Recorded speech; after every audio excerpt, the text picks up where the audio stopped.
안녕하세요. 잡시광입니다. 지난 12일 세리에 A 나폴리와 우디네세의 15라운드 경기가 끝나자마자 이탈리아 매체들의 스포츠면 헤드라인은 나폴리의 김민재 실수에 대해 사과했다였습니다. 나폴리는 우디네세를 3대2로 꺾었고 1위를 굳건히 지켰는데 이보다 더 큰 뉴스는 김민재가 실수를 했다 그리고 사과했다였습니다. 나폴리와 우디네세의 경기는 선수들이 월드컵을 앞두고 휴식기를 가지기 바로 직전에 열린 경기였습니다. 김민재는 거의 정신력으로 뛰었다고 해도 과언이 아니었습니다. 압도적인 화력을 자랑하며 리그 선두를 달리는 나폴리는 공격에 무게를 두고 있는 팀이기 때문에 그만큼 역습을 허용하는 상황이 많습니다. 즉 미드필더 지원 없이 수비 라인을 책임지고 있는 김민재가 오롯이 감당해야 할 몫은 컸습니다. 우디네세전에서도 김민재는 홀로 나폴리 진영을 지키는 경우가 많았습니다. 상대도 그 점을 잘 알고 있었습니다. 우디네세는 헤라르드, 데울로페우와 베투를 활용해 나폴리의 뒷공간을 집중적으로 노렸습니다.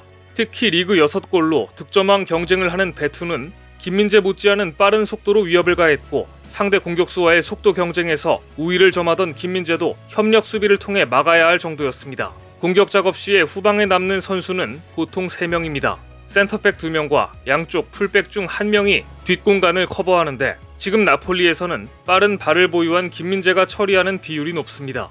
이번에도 마찬가지였습니다. 김민재는 쉴 새 없이 스프린트와 경합으로 나폴리를 지켜냈습니다. 하지만 지칠 대로 지친 김민재의 발은 후반 들어 무거워지기 시작했습니다. 스팔레티 감독은 나폴리가 3대0으로 앞서자 지친 선수들을 교체하기 시작했습니다. 로사노, 지엘린스키가 나가고 웨스티고르, 폴리타노, 은돈벨레를 투입했는데요. 수비수 제주스를 웨스티고르로 교체한 것은 주앙 제주스가 경고가 한 장 있는 것을 고려한 감독의 선택이었지만 제주스가 나가면 김민재에게는 휴식이 없다는 의미이기도 했습니다. 결국 김민재는 나폴리가 3대0으로 앞선 후반 34분 일리아 네스토롭스키의 발리 슈팅에 실점을 허용했습니다. 김민재가 차단하려고 전진했지만 딱 반발짝 늦었습니다. 확실히 평소보다 반응 속도가 떨어진 모습이었습니다. 그리고 나서 3분 뒤에는 결정적인 실책을 저질렀습니다. 공을 지키려던 김민재가 라마르 사마르지치에게 공을 빼앗겼습니다. 결국 사마르지치의 왼발 슈팅이 득점으로 이어지며 실점 빌미가 되고 말았습니다. 이 장면에서 뼈아픈 점은 두 번째 실점 당시 김민재가 볼 키핑 과정에서 상대 압박에 실수를 범하며 공을 빼앗긴 것이 발단이 됐다는 점입니다.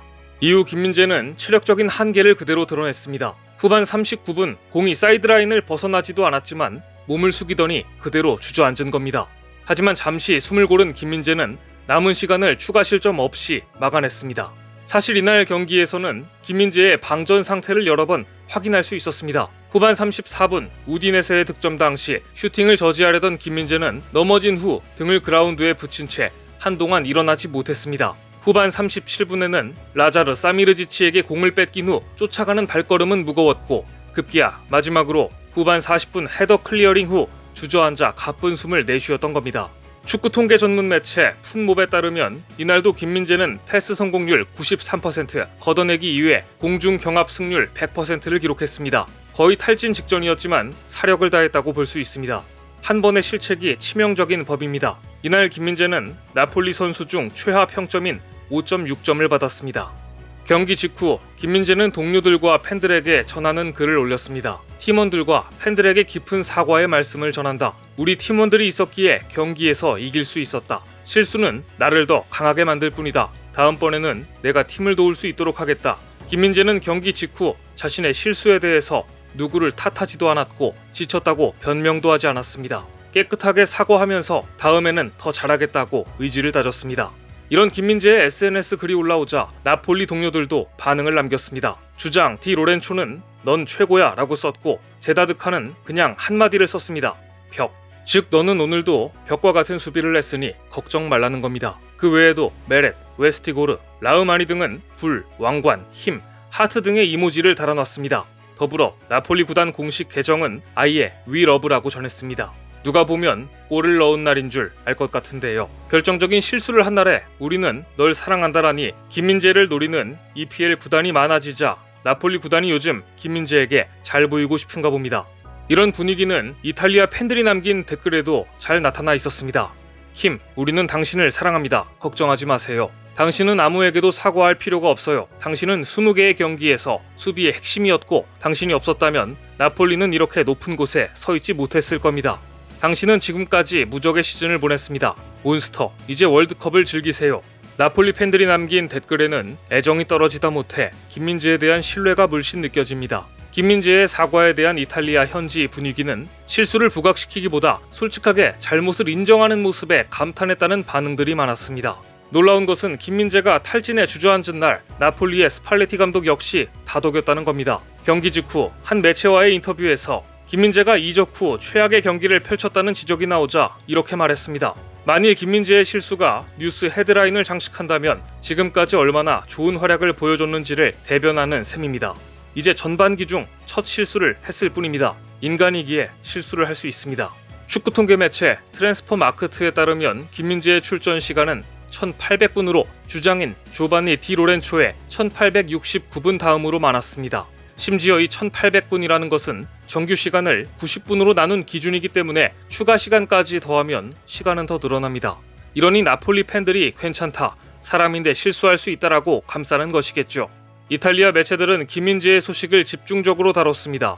특이한 점은 이탈리아 매체들이 이날 우디네세와의 경기 내용보다도 관중석에 온 한국인 관중들에 대해 집중적으로 조명했다는 점입니다.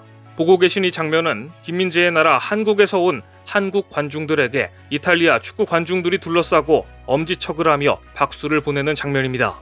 아레나 나폴리는 유럽 축구의 중심으로 이어지고 있다. 한국 팬들이 경기장을 찾자 나폴리 현지 관중들이 그의 주위를 둘러싸고 박수를 아끼지 않았다며 마치 손흥민의 플레이를 보러 영국을 찾는 한국 관중들이 많은 것처럼 이제 김민재를 보러 나폴리를 찾는 한국인들이 늘자 나폴리 언론들은 김민재 효과가 지역 경제를 살리고 있다는 반응을 낸 것입니다. 상황이 이렇게 되자 요즘 이탈리아 매체들은 김민재의 향후 거취에 대해 몹시 우려하고 있습니다. 아레나 나폴리를 비롯해 칼치오 메르카토 등의 매체들은 맨체스터 유나이티드가 김민재를 보려고 이탈리아에 와서 직접 지켜봤다고 보도했습니다. 영국 현지에서는 맨유가 해리 맥과이어 대신에 김민재를 영입한다는 설이 나왔었는데 아예 김민재를 직관하고 갔다는 얘긴데요. 이를 보도하는 이탈리아 매체들의 분위기는 김민재가 맨유로 갈까봐 우려하는 게 역력합니다. 디에고 마라도나의 후계자로 꼽히는 나폴리의 공격수 흐비차 크바라치엘리아 역시 김민재는 정말 긍정적인 선수다, 농담도 자주 한다, 세계 최고의 수비수 중 한 명이며 김민재가 뒤에 있으면 안심이 된다고 깊은 신뢰를 보냈습니다. 김민재는 이런 동료와 감독, 팬들의 신뢰를 뒤로하고 최선을 다한 후 회복할 틈도 없이 카타르 월드컵 무대로 향했습니다. 이제 우루과이전까지 얼마 남지 않았습니다. 바닥난 김민재의 체력이 얼마나 회복되느냐에 따라 한국팀의 카타르 월드컵 성적이 좌우될 전망입니다. 이탈리아 팬들의 희망대로 아무쪼록 대한민국 핵심 수비수 김민재가 국민들을 위해, 아니 자기 자신을 위해 이번 월드컵을 최대한 즐기길 바랍니다. 오늘 준비한 소식은 여기까지입니다. 댓글을 통한 여러분들의 많은 의견 기다리겠습니다. 시청해주셔서 감사합니다.